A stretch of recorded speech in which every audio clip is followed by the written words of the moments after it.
guess we'll start out with, Gardner was just named the Davey O'Brien finalist, one of 3 finalists that will be at the the College Football Awards here in a couple weeks. So Davey O'Brien finalist, Gardner Minshew. Go ahead, Theo. Gardner, growing up in Mississippi, had you even heard of the Apple Cup? Was that game even on your radar at all? Yeah, honestly, not much at all. You know, it's the Egg Bowl back home. But you know, coming up here, you learn fast, and you know how much people care about it and how much it means to everybody.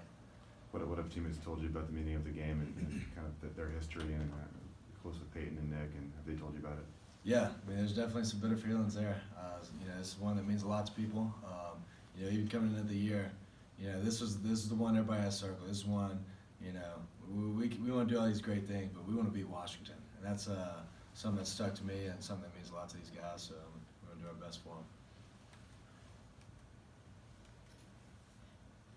Even if you didn't know about it, I mean, just the ramifications of winning this game. I mean, just how big is this for you guys to put yourself in this position? Yeah, it's huge. Take the rivalry out of it. You know, we're playing for the Pac-12 North. You know, playing to keep our playoff hopes alive. So it's huge for our team. You know, when we set out at the beginning of the year, we set out saying we wanted to win the Pac-12, and this is just another step in that journey. So we're just going to try to do our best and win this week. Football's an emotional game, but Friday especially is going to be an emotional night. How do you guys go about kind of controlling those emotions, knowing everything that's at stake and knowing that it is a heated rivalry? Yeah, I think the biggest thing, you have to treat it like any week. You know, I'd say the biggest difference is, you know, you have one last day to prepare. So you got to change your preparation a little bit. But at the end of the day, we want to prepare for it like it's any other game, because we need to win like it's any other game. At first look, how complicated, since it is a shorter week, how complicated does Washington seem offensively and defensively? Defensively, they're a great team. A lot of talent, very well coached. They've had a lot of success against us these past few years. But you know, one of the biggest things we're saying is it's not the past few years. Each year's a new year. Each game is a new game. We're a new team. So we're looking forward to the challenge of playing them.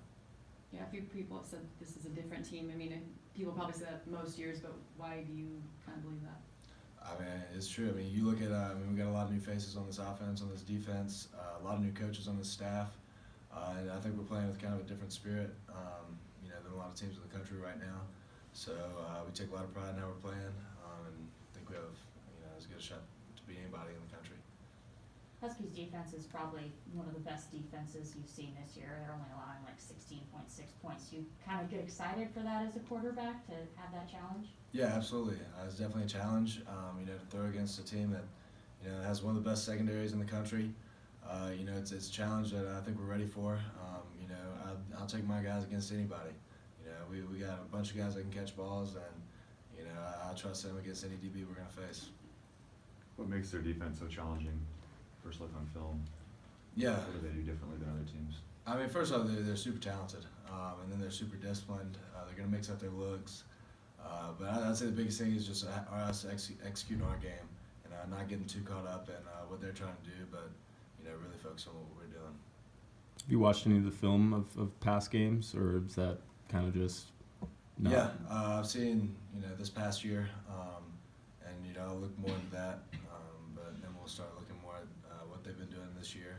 You know, for us, it's kind of hard as far as film preparation because nobody does anything like we do. So, you know, watching previous years is definitely going to be a big help for us. What are some of the bigger rivalry games you've played in personally, whether East Carolina, Northwest, Brandon High? Yeah, Brandon versus Pearl in high school. Brandon versus Pearl, E-Dirt Pearl. That's the biggest one. We just beat them this past week in the playoffs too, so that was big for us. You know, I think my last year we had like 12,000 at the game, so it's a big deal down in Mississippi. So I think it definitely has me ready for this one. Being your first year, I can imagine, you know, some of your roommates and some of your teammates, you know, have some bitter feelings about the guys over there. Do you try and like adopt that, or do you kind of just say, hey, I haven't played these guys before. This is kind of feel it out for yourself, or how do you kind of approach that? No, absolutely. You know, I kind of hate everybody we play, so you know, I guess I hate them equally as much as I hate everybody else. So we're gonna try to beat them just like we beat everybody else. So we're just ready for the game. This game obviously has a lot of implications beyond just playing a rivalry. How exciting is it to just go into a game that has so much on the line? Yeah, it's very exciting. Like we've said from the beginning of the year, we want to put ourselves in a position where we control our own destiny. And we've done that to this point, and with the win this week, we put ourselves in a position to win the Pac-12, and that's something we've set out to do for a long time. Gardner, you mentioned several times that the guys on your team are special. How does that translate on the field for you? What is it that you're seeing? Yeah, I'd say the biggest thing on the field is just trusting each other. You see it, with how our running backs run behind our offensive line, how I play trusting our offensive line, and then how I can throw the ball to some of our receivers, knowing that they're going to protect me and how they're going to come down with it. And I think that helps us a lot. Yeah. A few months ago, people here knew your name and that was it. And all of a sudden, you're a Heisman Trophy candidate, you're finalist for national awards, you're a game away from the Pac-12 championship. What has the last few months been like for you personally? Man, it's been super humbling, man. I've enjoyed it so much. The reception from the guys on this team, the coaches, the fans. It's been a lot of fun. Made this one of the reasons this year's been so special. So I'm just trying to soak it all up and kind of give it back to them and winning games. Has anyone given you advice on how to handle more media attention, more obligations? Do you talk to your parents about stuff like that, or anyone back home, or anyone here? Yeah, one of the best resources I found. Drew Bledsoe reached out to me. I got to know him through his son on the team, John, and him just telling me a few things. Just to be the same person, keep attacking, and don't try to play it safe at this point. Do the things that have gotten you here, and I think that advice has helped me a lot. Despite everything that's happened, you've hardly been here for half a year. Does it feel like this has been like a week, or does this feel like you've been here for years? Oh man, it's flown by. You look back, seems like we're just on the plane to Wyoming. Seems like I was just getting here for camp. But man, I've enjoyed every minute of it. I'm thankful for every minute of it, for all these guys on this team, for the relationships we made. So we're going to try to enjoy it these last few weeks. Davey O'Brien, one of 3 quarterbacks left in the nation for that award. Is that something that just blows your mind, or did you maybe see that coming? I'm super excited about it, super humbled by it. Obviously none of it's really possible without the guys around me. This last game was a prime example. We had 6 different guys catch touchdowns, 11 guys catch balls, and that was just in the first half. I've been very fortunate to have some of these guys around me to kind of put myself in that position. You say you hate pretty much every team you play, but we've mostly seen from the outside perspective you joyful. You don't kind of lock in your emotions. You kind of wear it out on your sleeve. What does the hateful side bring out in your game, and how does that translate in preparing for Washington? Yeah, I think it's all about preparing. As you get ready for these teams, you find your motivation. Is why you want to beat them, and just the more you watch them, the more you don't like them, the more you want to beat them. And I'd say that's really what it is, more than hate. Just a desire to beat them more than anything in the world. Any questions on the phone line for for Gardner Minshew? Yeah, this is Larry Stone from the Seattle Times. Jake Browning mentioned after the game on Saturday that you two kind of got friendly at a I believe it was a camp. What are your memories of Jake and your relationship?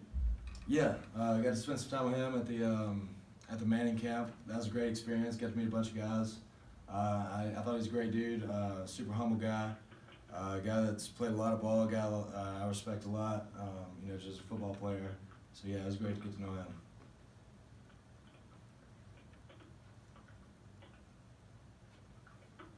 Thank you. Other questions on the phone line?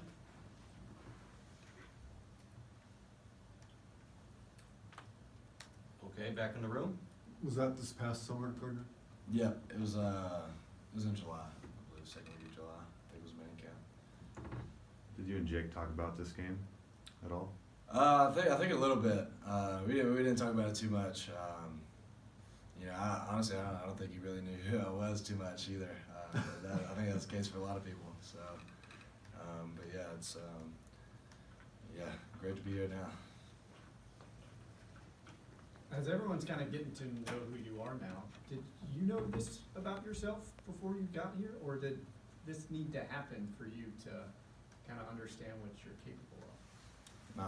I don't know. I feel like I'm just being myself.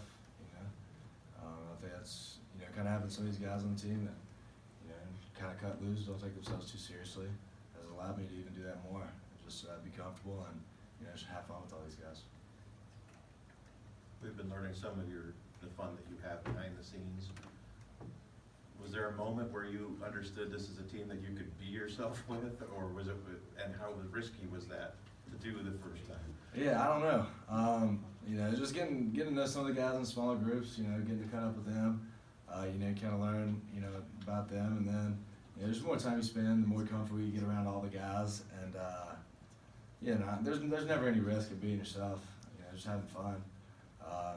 So it's just been fun that, people have accepted in the way they have, and, just let us have as much fun as we have. Peyton said the other day that it's Who? Peyton Fuller. No, I'm not familiar. He mentioned the other day that it's almost to the point of inconvenient, the number of fans that stop you and want to shoot selfies with you and stuff. Has it reached that point? Is it? Well, I hate to know that I'm a burden in Peyton's life. That's I feel bad for taking any attention away from him, because Lord knows he needs it. But no, it's been awesome. Just seeing how the fans have kind of taken me in just on short notice. But are you able to get what you need to get done in a day, or? It's not that bad. It's fun. Just walking through campus and stuff, and just people come, shake your hand, want to take pictures and stuff. It's pretty cool.